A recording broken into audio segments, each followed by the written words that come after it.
ನಮಸ್ಕಾರ ಸ್ನೇಹಿತರೆ, ಎಲ್ಲ SRTV ಕನ್ನಡ ಚಾನೆಲ್ ವೀಕ್ಷಕರಿಗೆ ಆತ್ಮೀಯ ಸ್ವಾಗತ. ಸ್ನೇಹಿತರೆ, ಇವತ್ತು ಕಾರ್ತಿಕ ಶನಿವಾರ, ಹಾಗೆ ಅಮಾವಾಸ್ಯೆ ಕೂಡ ಶುರುವಾಗಿದೆ. ಈ ಪವಿತ್ರವಾದ ಕಥೆಯನ್ನು ಈ ದಿನ ಕೇಳುವುದರಿಂದ ಶನಿದೋಷ, ಶನಿಬಾಧೆ ಎಲ್ಲವೂ ಹೋಗಿ ಶನಿದೇವರ ಅನುಗ್ರಹದಿಂದ ಎಲ್ಲ ಶುಭ ನಡೆಯುತ್ತೆ. ಈ ಕಥೆ ಕೇಳೋಕ್ಕೂ ಮುಂಚೆ ನೀವಿನ್ನೂ ನಮ್ಮ ಚಾನೆಲ್ ಅನ್ನು ಸಬ್ಸ್ಕ್ರೈಬ್ ಮಾಡ್ಕೊಂಡಿಲ್ಲ ಅಂದ್ರೆ ಖಂಡಿತ ಈಗಲೇ ಸಬ್ಸ್ಕ್ರೈಬ್ ಮಾಡ್ಕೊಳ್ಳಿ. ಹಾಗೆ ಈ ವಿಡಿಯೋ ಇಷ್ಟ ಆದ್ರೆ ಮರೀದೆ ಒಂದು ಲೈಕ್ ಕೊಡಿ. ಸ್ನೇಹಿತರೆ, ಒಂದು ಬಾರಿ ಶನಿದೇವರು ಎಲ್ಲ ಮನುಷ್ಯರ ಜಾತಕದಲ್ಲಿ ಪ್ರವೇಶಿಸುವಂತೆ ಶಿವನೊಳಗೂ ಕೂಡ ಪ್ರವೇಶಿಸಿದರು. ಆಗ ಪರಮೇಶ್ವರ ನಗುತ್ತಾ, ಶನಿದೇವ, ನೀನು ನನ್ನೊಳಗೆ ಪ್ರವೇಶಿಸಿದೆ ಸರಿ, ಆದರೆ ನನ್ನ ಅಂಶದಿಂದ ಜನಿಸಿದ ಹನುಮನೊಳಗೆ ಪ್ರವೇಶಿಸಲು ನಿನ್ನಿಂದ ಸಾಧ್ಯವಾಗುವುದಿಲ್ಲ ಎಂದು ಹೇಳಿದರು. ಅದಕ್ಕೆ ಶನಿದೇವರು, ಪ್ರಭು, ಈ ಜಗತ್ತಿಗೆ ತಂದೆ ನೀವು, ಸೃಷ್ಟಿ ಸ್ಥಿತಿ ಲಯಕಾರಕರು ನೀವು. ನಿಮ್ಮೊಳಗೆ ಪ್ರವೇಶಿಸಿದ ನನಗೆ ಹನುಮನೊಳಗೆ ಪ್ರವೇಶಿಸುವುದು ಕಷ್ಟವಲ್ಲ. ಈಗಲೇ ನಾನು ಹನುಮನೊಳಗೆ ಪ್ರವೇಶಿಸುತ್ತೇನೆ ಎಂದು ಹೇಳಿ ಹೋದರು. ಮೊದಲು ಸೂರ್ಯದೇವರ ಹತ್ತಿರ ಆಶೀರ್ವಾದ ಪಡೆದುಕೊಳ್ಳಲು ಹೋದರು. ತಂದೆ, ನಾನೊಂದು ಮುಖ್ಯವಾದ ಕೆಲಸದ ಮೇಲೆ ಹೊರಟಿದ್ದೇನೆ, ನನ್ನನ್ನು ಆಶೀರ್ವದಿಸಿ ಎಂದು ಹೇಳಿದರು.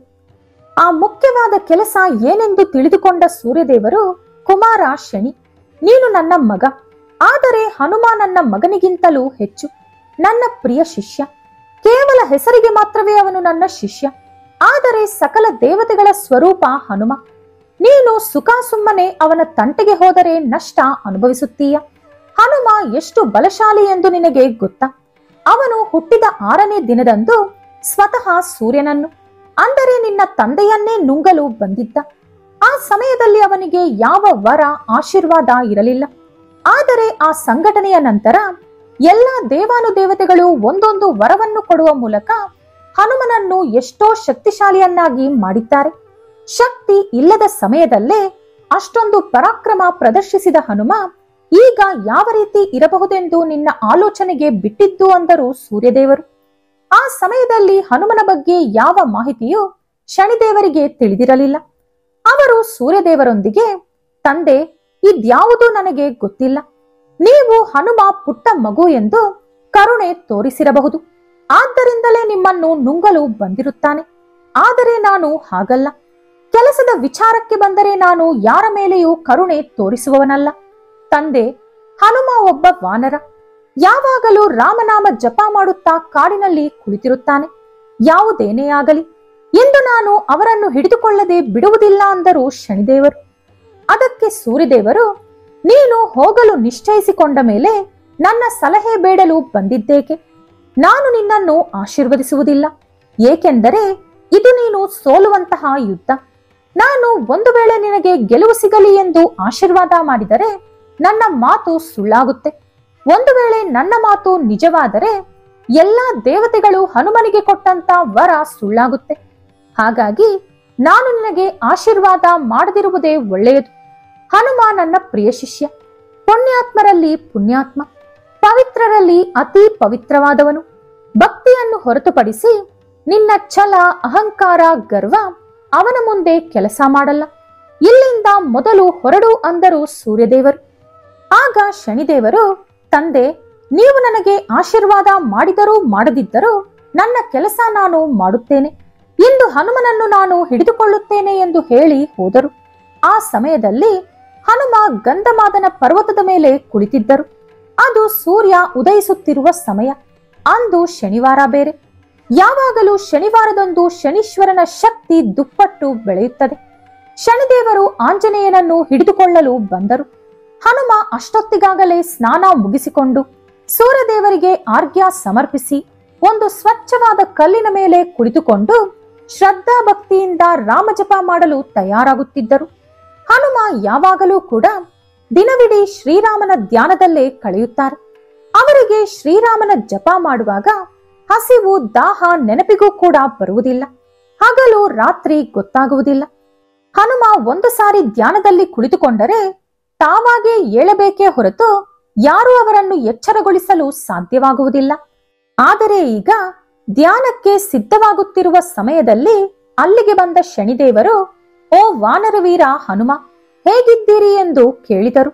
ಅವರನ್ನು ನೋಡಿದ ಹನುಮ, ಓ ಗುರುಪುತ್ರ, ನಾನು ಚೆನ್ನಾಗಿದ್ದೇನೆ. ಏನಿದು ವಿಶೇಷ? ಇಲ್ಲಿಯವರೆಗೂ ಹುಡುಕಿಕೊಂಡು ಬಂದಿರುವೆ, ಬಾ ಇಲ್ಲಿ ಕುಳಿತುಕೋ ಎಂದು ಹೇಳಿದರು. ಅದಕ್ಕೆ ಶನಿದೇವರು, ನಾನಿಲ್ಲಿ ಕುಳಿತುಕೊಳ್ಳುವುದಿಲ್ಲ, ನಾನು ಇನ್ನೊಂದು ಆಸನದ ಮೇಲೆ ಕುಳಿತುಕೊಳ್ಳಲು ಬಂದಿದ್ದೇನೆ ಎಂದು ಹೇಳಿದರು. ಎಲ್ಲಿ ಅಂದರು ಹನುಮ. ನಿಮ್ಮ ತಲೆಯ ಮೇಲೆ ಕುಳಿತುಕೊಳ್ಳುತ್ತೇನೆ. ಸರಿಯಾಗಿ ನಡುನೆತ್ತಿಯ ಮೇಲೆ ಕುಳಿತುಕೊಂಡು ನಿಮ್ಮನ್ನು ಈ ದಿನದಿಂದ ಶುರು ಮಾಡಿ 7.5 ವರ್ಷಗಳ ಕಾಲ ಹಿಡಿದುಕೊಳ್ಳುತ್ತೇನೆ. ನನ್ನ ಕಾಟ ನೀವು ತಡೆದುಕೊಳ್ಳಲು ಸಾಧ್ಯವಾಗುವುದಿಲ್ಲ. ಮೊದಲೇ ನೀವೊಬ್ಬ ವೃದ್ಧ ವಾನರ. ಯಾವ ರೀತಿ ನನ್ನನ್ನು ಸಹಿಸಿಕೊಳ್ಳುತ್ತೀರೋ ಗೊತ್ತಿಲ್ಲ. ಎಲ್ಲರೂ ನಿಮ್ಮನ್ನು ನೋಡಿ ಅಪಹಾಸ್ಯ ಮಾಡುತ್ತಾರೆ ಅಂದರು ಶನಿದೇವರು.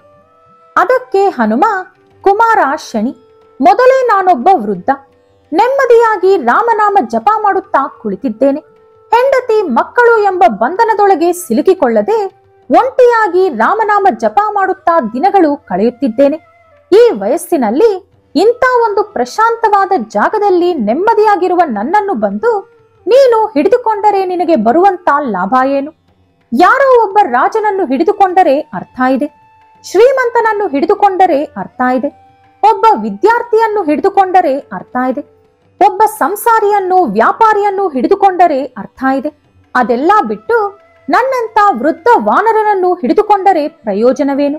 ಒಂದು ಮಾತು ನೆನಪಿಟ್ಟುಕೋ, ಯಾವಾಗಲೂ ಕೂಡ ನನ್ನಂಥವನನ್ನು, ಸಂಸಾರ ತ್ಯಜಿಸಿ ಸನ್ಯಾಸಿಯಾದವನನ್ನು, ಋಷಿ ಮುನಿಗಳನ್ನು, ನೈಮಿಷಾರಣ್ಯದ ವಾಸಿಗಳನ್ನು ಹಿಡಿದುಕೊಳ್ಳಲು ಹೋಗಬೇಡ.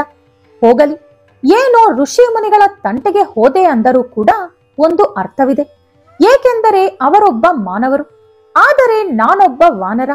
ನನ್ನನ್ನು ಬಿಟ್ಟು ಬಿಡು, ನನ್ನ ತಂಟೆಗೆ ಬರಬೇಡ ಅಂದರು ಹನುಮ.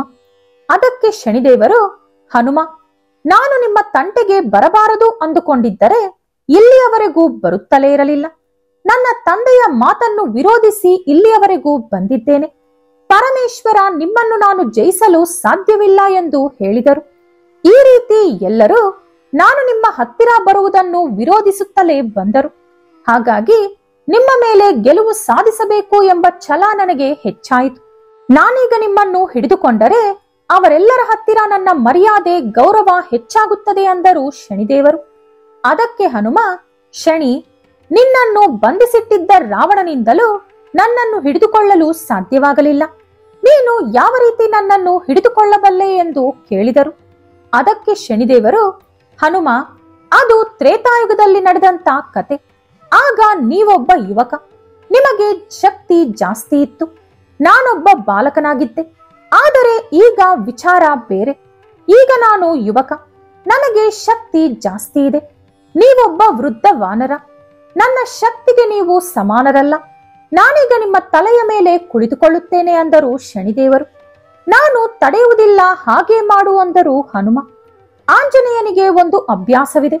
ಅವರು ರಾಮನಾಮ ಜಪ ಮಾಡುವಾಗ ಶ್ರೀರಾಮ ಅವರಿಗೆ ಪ್ರೀತಿಯಿಂದ ಕೊಟ್ಟಂತ ಕಿರೀಟವನ್ನು ಹಾಕಿಕೊಂಡು ಕುಳಿತುಕೊಳ್ಳುತ್ತಾರೆ. ನೀವು ಹಾಕಿರುವಂತ ಕಿರೀಟ ತೆಗೆದರೆ ನಾನು ನಿಮ್ಮ ತಲೆಯ ಮೇಲೆ ಕುಳಿತುಕೊಳ್ಳುತ್ತೇನೆ ಅಂದರು ಶನಿದೇವರು. ಸರಿ ಎಂದು ಕಿರೀಟ ತೆಗೆದು ಪಕ್ಕಕ್ಕಿಟ್ಟರು ಹನುಮ. ಕೂಡಲೇ ಶನಿದೇವರು ಹನುಮನ ತಲೆಯ ಮೇಲೆ ಕುಳಿತುಕೊಂಡರು. ಪಕ್ಕದಲ್ಲಿರುವ ಒಂದು ಬಂಡೆಕಲ್ಲಿನ ಮೇಲೆ ಶ್ರೀರಾಮ ಎಂದು ಬರೆದು ಆ ಬಂಡೆಕಲ್ಲನ್ನು ಅವರ ತಲೆಯ ಮೇಲೆ ಇಟ್ಟುಕೊಂಡರು ಹನುಮ. ಇನ್ನು ಆ ಬಂಡೆಕಲ್ಲಿನ ಭಾರದಿಂದ ಶನಿದೇವರಿಗೆ ಉಸಿರಾಡಲು ಕಷ್ಟವಾಗಿ ತಬ್ಬಿಬ್ಬಾದರು. ಅವರ ಮೂಳೆಗಳೆಲ್ಲ ಪುಡಿಪುಡಿಯಾಗುವಂತೆ ಅನುಭವವಾಯಿತು. ಮೊದಲೇ ಹನುಮನ ತಲೆ ಗಟ್ಟಿಯಾದ ಒಂದು ಪರ್ವತದಂತೆ ಇತ್ತು. ಅದರ ಮೇಲೆ ಇನ್ನೊಂದು ಬಂಡೆ ಕಲ್ಲಿಟ್ಟರು ಹನುಮ. 2 ಬಂಡೆಗಳ ಮಧ್ಯೆ ನುಜ್ಜು ನುಜ್ಜಾದರು ಶನಿದೇವರು. ಅದು ಸಾಲದೆಂಬಂತೆ ಹನುಮ ಅವರ ಬಾಲದಿಂದ ಮತ್ತೆ ತಲೆಯ ಮೇಲಿರುವಂತ ಬಂಡೆಕಲ್ಲನ್ನು ಒತ್ತಿ ಜೈ ಶ್ರೀರಾಮ ಅಂದರು. ಇನ್ನು ಶನಿದೇವರಿಗೆ ಸಹಿಸಲಾಗಲಿಲ್ಲ. ಮೆತ್ತಗಿರುವ ಧ್ವನಿಯಲ್ಲಿ ಹನುಮ ಹನುಮ ಎಂದು ನರಳುತ್ತಾ ಕರೆದರು. ಯಾರದು ಇಷ್ಟೊಂದು ನೀರಸದಿಂದ ಮಾತನಾಡುತ್ತಿರುವುದು ಅಂದರು ಹನುಮ.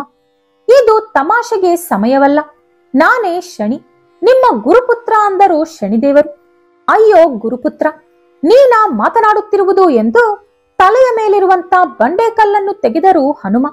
ಅಯ್ಯೋ ಹನುಮ, ನನ್ನ ಮೈಯೆಲ್ಲ ನುಜ್ಜು ನುಜ್ಜಾಗಿದೆ, ಮೂಳೆಗಳೆಲ್ಲ ಪುಡಿಪುಡಿಯಾಗಿದೆ. ಯಾವುದೋ ಒಂದು ದೊಡ್ಡ ಪರ್ವತ ನನ್ನ ಮೇಲೆ ಬಿದ್ದಂತಾಯಿತು. ಇನ್ನು ನನ್ನಿಂದ ಸಹಿಸಲು ಆಗಲಿಲ್ಲ ಅಂದರು ಶನಿದೇವರು. ಅದಕ್ಕೆ ಹನುಮ, ಶನಿ, ನಾನು ಮೊದಲೇ ಹೇಳಿದೆ, ನಾನೊಬ್ಬ ವೃದ್ಧ ವಾನರ. ಏನೋ ತಪಸ್ಸು ಮಾಡಿಕೊಂಡು ಕಾಲ ತಳ್ಳುತ್ತಿದ್ದೇನೆ, ನನ್ನ ತಂಟೆಗೆ ಬರಬೇಡ ಎಂದು. ಆದರೆ ನೀನೇ ತಾನೆ ಛಲ, ಹಠ, ಗುರಿ ಎಂದು ದೊಡ್ಡ ದೊಡ್ಡ ಮಾತುಗಳನ್ನಾಡಿ ನನ್ನ ವಿರುದ್ಧ ಬಂದೆ. ಈಗ ಬುದ್ಧಿ ಬಂತ ಎಂದು ಕೇಳಿದರು. ಅಯ್ಯೋ, ಅದನ್ನು ಬಾಯಿ ಬಿಟ್ಟು ಬೇರೆ ಹೇಳಬೇಕಾ? ನಿಮಗೆ ಇಷ್ಟೊಂದು ಶಕ್ತಿ ಹೇಗೆ ಬಂತು? ಈ ಚಿಕ್ಕ ಬಂಡೆಕಲ್ಲು ನನ್ನನ್ನು ಏನೂ ಮಾಡಲು ಸಾಧ್ಯವಿಲ್ಲ. ಆದರೆ ನಾನು ನಿಮ್ಮ ತಲೆಯ ಮೇಲೆ ಕುಳಿತಿದ್ದಾಗ ಈ ಚಿಕ್ಕ ಬಂಡೆಕಲ್ಲಿನ ಭಾರವನ್ನು ನನ್ನಿಂದ ತಡೆಯಲು ಸಾಧ್ಯವಾಗಲಿಲ್ಲ. ನಾನು ಇದಕ್ಕಿಂತ ದೊಡ್ಡ ದೊಡ್ಡ ಪರ್ವತಗಳನ್ನು ರಾಕ್ಷಸರು ನನ್ನ ಮೇಲೆ ಪ್ರಯೋಗಿಸಿದಾಗಲೂ ಹೆದರದೆ ಅವರನ್ನು ಹಿಡಿದುಕೊಂಡಿದ್ದೆ. ಅಷ್ಟೇ ಏಕೆ, ಪರ್ವತರಾಜನ ತಲೆಯ ಮೇಲೂ ಕೂಡ ಕುಳಿತವನು ನಾನು. ಇಲ್ಲಿ ಏನೋ ಒಂದು ಮರ್ಮವಿದೆ, ಅದನ್ನು ನೀವು ನನಗೆ ಹೇಳಲೇಬೇಕು ಅಂದರು ಶನಿದೇವರು. ಅದಕ್ಕೆ ಹನುಮ, ಶನಿ, ನಾನು ನಿರಂತರ ರಾಮನಾಮ ಜಪ ಮಾಡುವವನು. ರಾಮನಾಮ ಜಪ ಮಾಡುವವನಿಗೆ ಶನಿ ಪ್ರಭಾವ ಇರುವುದಿಲ್ಲ. ಯಾರು ನಿರಂತರ ರಾಮನಾಮ ಜಪಿಸುತ್ತಾರೋ ಅವರಿಗೆ ಶನಿದೋಷ, ನವಗ್ರಹ ದೋಷಗಳು, ಇತರೆ ಯಾವ ದೋಷಗಳು, ಯಾರ ಭಯ, ಶತ್ರುಕಾಟ ಏನೂ ಇರುವುದಿಲ್ಲ. ಎಲ್ಲ ಗ್ರಹಗಳು ಅವನಿಗೆ ಅನುಕೂಲವಾಗಿ ಕೆಲಸ ಮಾಡುತ್ತವೆ ಅಂದರು ಹನುಮ. ಶನಿದೇವರು ಹನುಮನಿಗೆ ವಿದಾಯ ಹೇಳಿ ಅಲ್ಲಿಂದ ಹೊರಟು ಬಂದರು. ದಾರಿಯಲ್ಲಿ ಸೂರ್ಯದೇವರು ಜೋರಾಗಿ ನಗುತ್ತಾ ಎದುರಾದರು. ಮಗನ ಕಷ್ಟ ನೋಡಿ ಸಹಿಸಲಾಗದೆ ಸೂರ್ಯದೇವರು ಶನಿದೇವರನ್ನು ಗುಣಪಡಿಸಿದರು. ಹಾಗಾಗಿ ಸ್ನೇಹಿತರೆ, ಪ್ರತಿದಿನ ರಾಮನಾಮ ಜಪ ಮಾಡುವವರಿಗೆ ಶುಭ ಬಿಟ್ಟು ಅಶುಭ ಇರುವುದಿಲ್ಲ. ಯಾವ ಶನಿದೋಷ, ಗ್ರಹದೋಷ, ಸರ್ಪದೋಷ ಇರುವುದಿಲ್ಲ. ಶತ್ರುಕಾಟ, ನರದೃಷ್ಟಿ ಇರುವುದಿಲ್ಲ. ಭೂತ ಪ್ರೇತ ಪಿಶಾಚಿಗಳ ಕಾಟ ಇರುವುದಿಲ್ಲ. ಯಾವ ತಂತ್ರ ಮಂತ್ರ ಅವರ ಮೇಲೆ ಕೆಲಸ ಮಾಡುವುದಿಲ್ಲ. ಈ ಕತೆ ಕಾರ್ತಿಕ ಶನಿವಾರದಂದು ಕೇಳಿದರೆ ನಿಮಗೆ ಸಿಗುವಂತ ಪುಣ್ಯ ಮಾತಿನಲ್ಲಿ ವರ್ಣಿಸಲು ಸಾಲದು. ಕೇವಲ ಅದೃಷ್ಟವಂತರು ಮಾತ್ರವೇ ಈ ಕಥೆಯನ್ನು ಕಾರ್ತಿಕ ಶನಿವಾರದಂದು ಕೇಳುತ್ತಾರೆ. ಅದರಲ್ಲೂ ಇದು ಕಾರ್ತಿಕ ಮಾಸದ ಕೊನೆ ಶನಿವಾರ, ಅಮಾವಾಸ್ಯೆ ಶುರುವಾದ ದಿನ. ಈ ವಿಡಿಯೋ ನಿಮಗೆ ಇಷ್ಟವಾದರೆ ಲೈಕ್ ಮಾಡಿ, ಶೇರ್ ಮಾಡಿ. ಇಂಥ ಹೆಚ್ಚಿನ ಉತ್ತಮ ಕಥೆಗಳಿಗಾಗಿ ತಪ್ಪದೇ ನಮ್ಮ ಚಾನೆಲ್ ಅನ್ನು ಸಬ್ಸ್ಕ್ರೈಬ್ ಮಾಡ್ಕೊಳ್ಳಿ. ನಾಳೆ ಮತ್ತೊಂದು ವಿಡಿಯೋದೊಂದಿಗೆ ಪುನಃ ಭೇಟಿಯಾಗೋಣ. ಧನ್ಯವಾದಗಳು.